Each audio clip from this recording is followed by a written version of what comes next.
out that there are certain people who are just gifted a little bit more than the others. So, I always give this example. For me, the greatest inspiration in my cricket, some of the greatest inspirations in my cricket, for me to try and get the best out of myself was always when I was a player and I moved from city to city, as the Indian team does, as we go and play matches, and we move from city to city.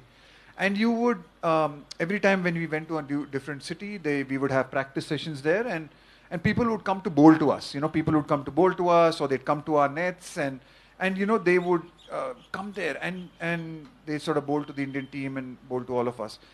And I would see incredible passion, incredible hard work in those kids. You could see the desire, and some of them talk to you, and some of the sacrifices some of them have made to be able to want to play the game, and and you could see they love the game deeply, and they're willing to, and they work really hard at it.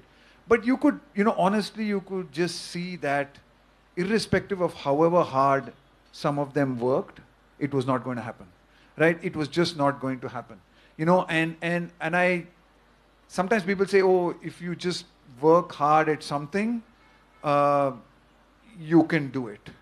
I think that's sometimes being very disrespectful, because it's not acknowledging sometimes the little bit of luck of fate that you've got in life.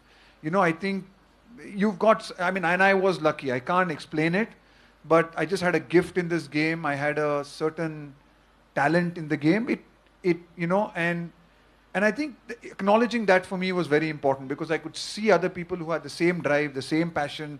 People spoke about my drive, hard work. And yeah, I did work hard and I had that, drive.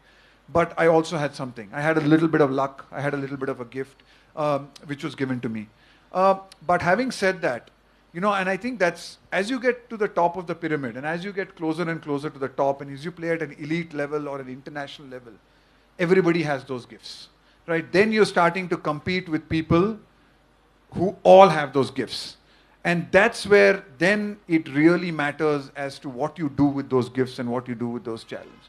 So yeah, at your school team, you can clearly see the difference, right? You walk up to your school team and you're playing in your school team, and it was pretty obvious to me that I was one of the really better players in the school team.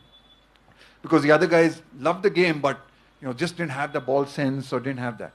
But as I went up to the Indian team, I suddenly realized, hey, I'm not that gifted, or I'm not different from anyone else here, or in fact, I'm inferior to a lot of the people who are here. So as you go up and up, I think you have to be conscious of the fact that then you're competing with guys who have equal talent. And that's where then that hunger, that desire, that constant desire to improve, or just to,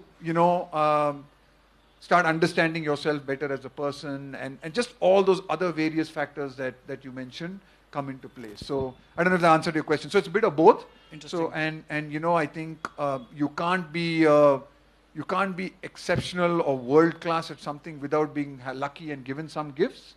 But honestly, to be world class and be exceptional, you're competing with people with equal talent and ability.